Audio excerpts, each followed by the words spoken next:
Now at 5 a.m. on WKYT this morning, Kentucky lawmakers still have not reached an agreement on the state budget. We are live from Frankfort looking at where legislators go from here. In Lexington, police are still searching for the man who shot and killed a 28-year-old this weekend. Details on the investigation ahead. And friends and family of a Lexington woman fighting cancer are trying to raise money to pay her hospital bills. How they're helping ahead on WKYT this morning.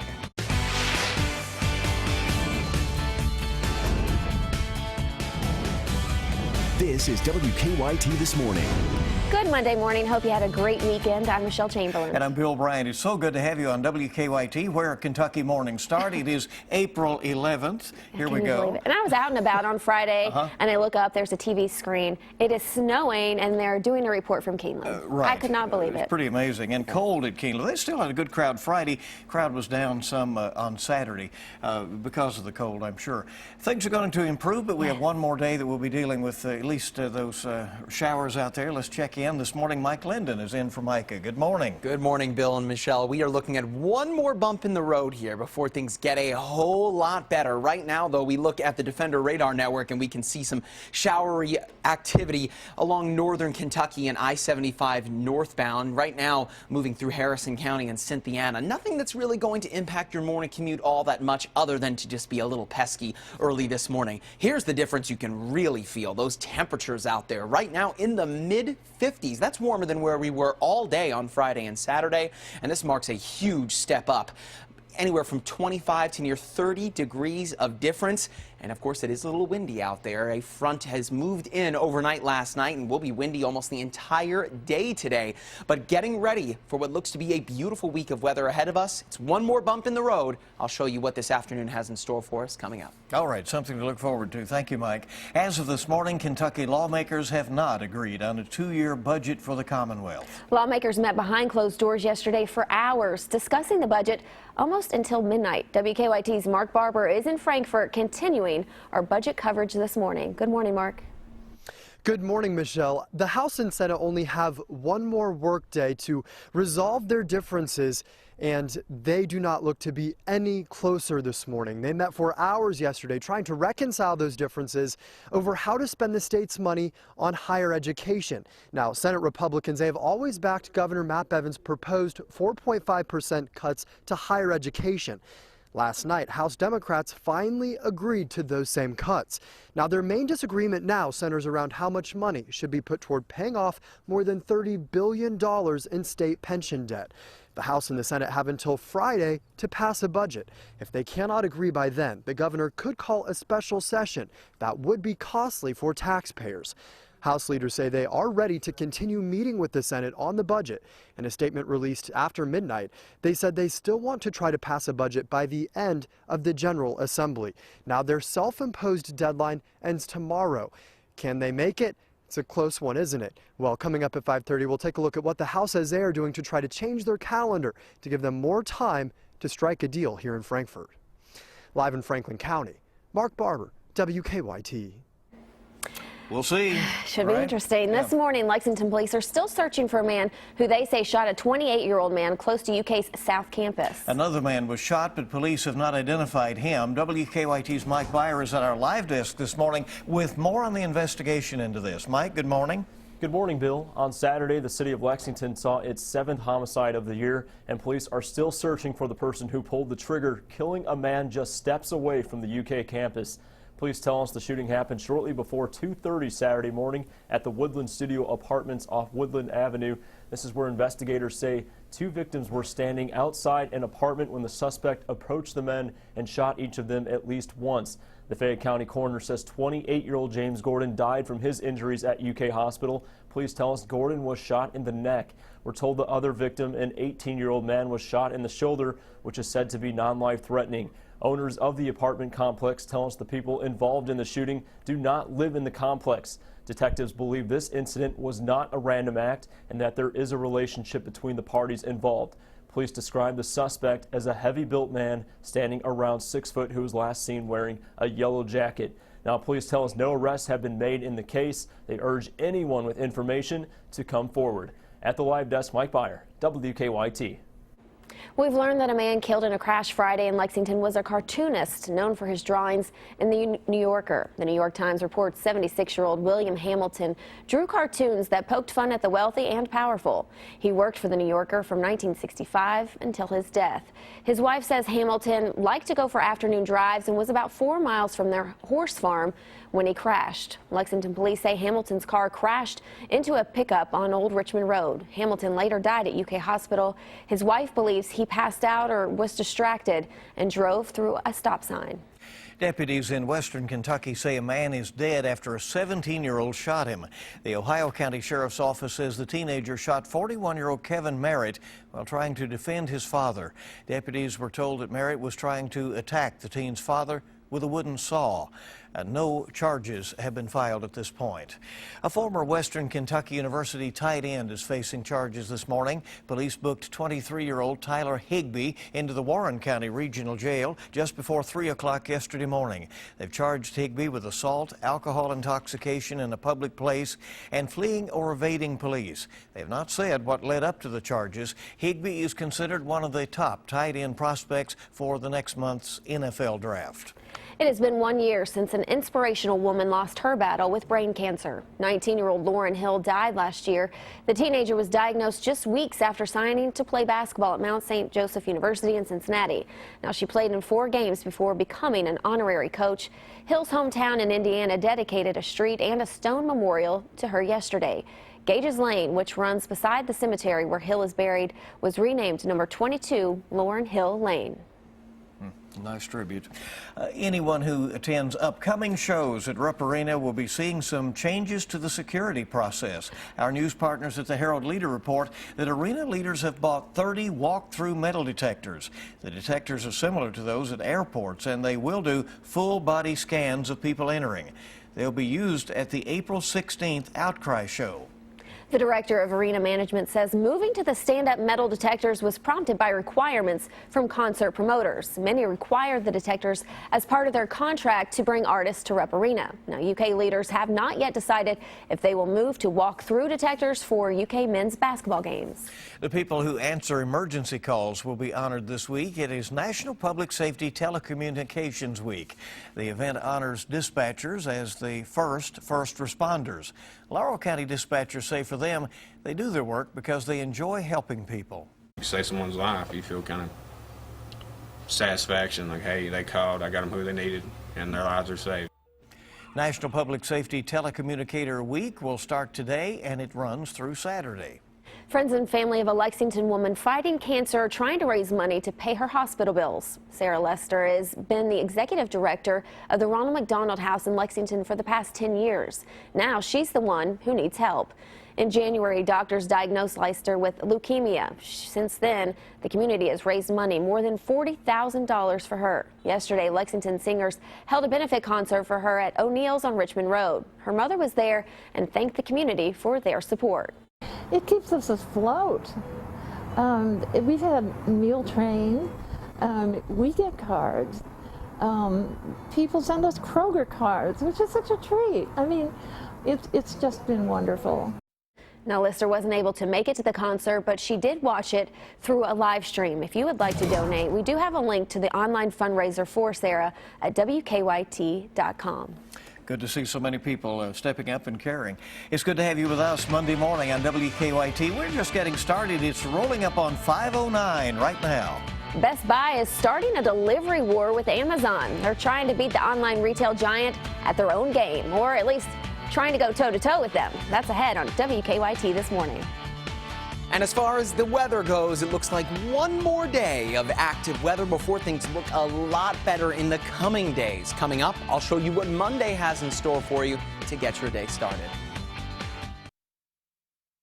Now, your zone-by-zone forecast with Mike Linden. Good morning and welcome to a brand new week of weather. It looks like this is going to be a really good one. We just have to get past Monday, which looks to be a little messy, starting this morning and pretty much running wire to wire. Right now we look at the Defender radar network, and northern Kentucky is getting in on the active weather right now from Fayette County northward toward the Covington area, looking at some pesky rainfall along the I-75 northbound corridor. Nothing that's really going to impact that morning commute all that much, but nonetheless it is still something pesky out there this morning. This is the big picture, though. We sit in between two fronts right now, a warm front to our east and a cold front to our west. But now with that front, the warm front that is out ahead of us, look at all of this mild air rushing into the bluegrass from the south and southwest. That is what you need to get the temperatures feeling more like spring this time of year, and that's what we're getting this morning. Big time. Look at these temperatures, the mid to high 50s across the board right now. Not to mention, this is warmer than where we were all day on Friday and on Saturday. And even yesterday, look at this huge step up in 24 hours, up by nearly 25 degrees on average in most spots. That is a difference you can most certainly feel this morning. Into the course of our afternoon today, we'll get done with the showers over the northern zones, but that's just the start of it. That cold front that we just saw is off, lurking to the west, and it will get closer to us as we get into our afternoon. So by the afternoon, this is right around 4 o'clock today, it doesn't really have this organized look all just yet, but as we get into the afternoon, there you can really see this well-defined line of heavier rain and thunderstorms developing across the bluegrass. So that'll get you going into our afternoon today, and things will get a little organized and a little noisy getting into the afternoon at around 6 or 7 o'clock and into the evening hours. Of course, with a passing cold front, it's just that, the front of some cold air coming back to the bluegrass, and that's where we'll be on Tuesday. So we're not done with the 30s just yet. Cooling back down. Doesn't look like it will have a freezing look, but cooling into the 30s for Tuesday and back into the mid-50s for daytime highs. To put things into perspective, we're warmer now than where we'll be Tuesday afternoon. That's the wacky weather that we have been dealing with. And as far as your winds go, this is what you can expect to find almost all day today. Winds around the mid-30s range. So gusty, wet, and stormy into our afternoon today. But once we get past Tuesday and things really begin to improve, we are in store. And it looks like Mother Nature really just owes us one at this point, because we're back to normal, if not better, by next weekend. So if you have yet to go out to Keeneland, or if you've yet to mow your lawn, like myself, we will have an opportunity to do anything you need to do outdoors by the second half of the work week. You haven't mowed once yet? Bill's going to get on you, Mike. It's been rough. I mean, with my work schedule and the rain, it's been tough. Yeah, we've had you in here day and night the last few days. I understand that. Well, I'll get it done this week, okay, for sure. It's going to be tough on the mower, you know. All right. Thank you, Mike. It's 5:15 right now. When we return, we'll have a look at your money. Could private contractors replace TSA agents at one popular airport? Plus, an electronics chain declares war on Amazon when it comes to same-day delivery. I'm Hannah Daniels in New York. I'll have those stories and much more coming up in your CBS Money Watch report. Welcome back to WKYT this morning, 5:18 on your Monday. Hope you had a great weekend and you're ready to go in this new week. We expect those improvements in weather, Yes, as Mike was wait. telling us. One popular airport may consider replacing TSA agents with private contractors. And one electronics chain declares war on Amazon when it comes to same-day delivery. Hannah Daniels has the latest on your money. Stocks closed higher last Friday, a day after the market suffered its biggest loss in 6 weeks. The Dow gained 35 points, the NASDAQ edged up 2. Long lines at Seattle's SeaTac International Airport have passengers regularly missing flights. And now the director of the facility says he's considering all options to get things moving more efficiently, including replacing the TSA with private security contractors. A hearing is scheduled for the end of the month on this controversial alternative. Dave & Buster's plans to open up to 10 new locations this year. The Dallas-based chain says they made $867 million in revenue last year, up more than 16% from 2014. The first 3 locations are scheduled to open in Rochester, New York, El Paso, Texas, and Capitol Heights, Maryland, opening hundreds of jobs. 6 months after launching a pilot program in San Francisco and New York City, Best Buy will soon offer same-day delivery in 11 more cities, including Washington, D.C., Dallas, Atlanta, Boston, and Miami. Under the service, online shoppers would need to place their orders by 3 p.m. and can expect their purchases by 9 p.m. for an additional fee of $10 to $20 per order. And that's your CBS Money Watch report. For more, log on to cbsmoneywatch.com. In New York, I'm Hannah Daniels. The price to watch Netflix is going up next month for 17 million subscribers in the U.S., and they might not even know it. 2 years ago, the streaming service said it would raise the price of its standard plan from $7.99 a month to $9.99. Now, existing customers were allowed to keep paying $7.99 for 2 years. And those 2 years, by the way, are up in May. Analysts said the change will affect about 37% of U.S. subscribers, or 17 million people. That's according to BusinessInsider.com. So here comes a little price jump, right, for those. The time this morning is 5:21 on your Monday as you rise and shine and get ready to go in this new week. And we look for the weather to get better and all of those things. Glad to have you along. Yeah, sports is next. Just when it looked like Jordan Spieth was ready to earn another green jacket, a late collapse opened the door for an unlikely Masters champion. We have the highlights for you next in sports.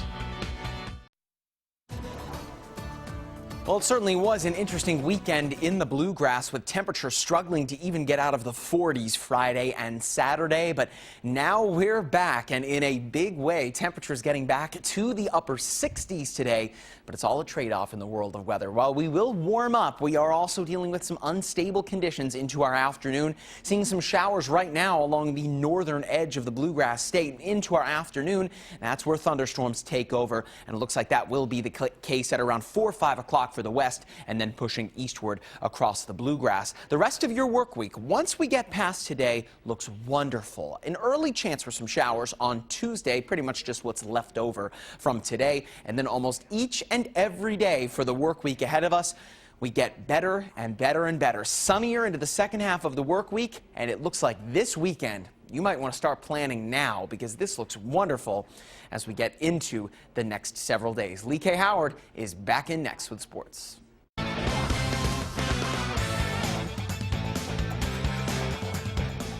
On Sunday, Jordan Spieth had a chance to become the first player ever to win back-to-back Masters by leading wire to wire. Spieth had a slim one-stroke lead heading into Sunday's final round at Augusta. Early on, Spieth looked to be adding another green jacket to his closet. 9th hole, Spieth curls in the birdie putt, moving to 7 under and a 5-stroke lead. On the par 3 16th, this is Kentuckian J.B. Holmes at +1. His tee shot rolls to within a few feet of the cup, setting up a makeable birdie. His playing partner was Louis Oosthuizen. And watch what his tee shot does. Onto the green, rolling right at JB's ball. Makes contact, looks for a second like it might knock Holmes' ball in. Instead, Oosthuizen's ball. The bank shot, hole-in-one. Give JB the assist. Holmes finishes the round strong. A birdie here on 18 for a round of 68. Good for the former Wildcat. Back to Spieth now, and after 4 straight birdies, he would absolutely unravel on the back 9. The 12th hole was a disaster, twice into the water for a quadruple bogey, losing the Masters lead, and the Englishman Danny Willett took advantage. Willett with a great approach shot here on 14. He would birdie to move to 4 under. Then on 17, Willett drops in another birdie for a 2-shot lead to finish at -5. Spieth still with a chance, though, needing 2 birdies to tie, but misses this birdie putt on 16. Not this time. Willett celebrates in the clubhouse as the 2016 Masters champion. Here's what the final leaderboard looked like. Willett wins by 3 strokes. Spieth and Lee Westwood tie for second, and former UK golfer J.B. Holmes finishes tied for 4th. Now, after the round, Willett was all smiles, as you could imagine.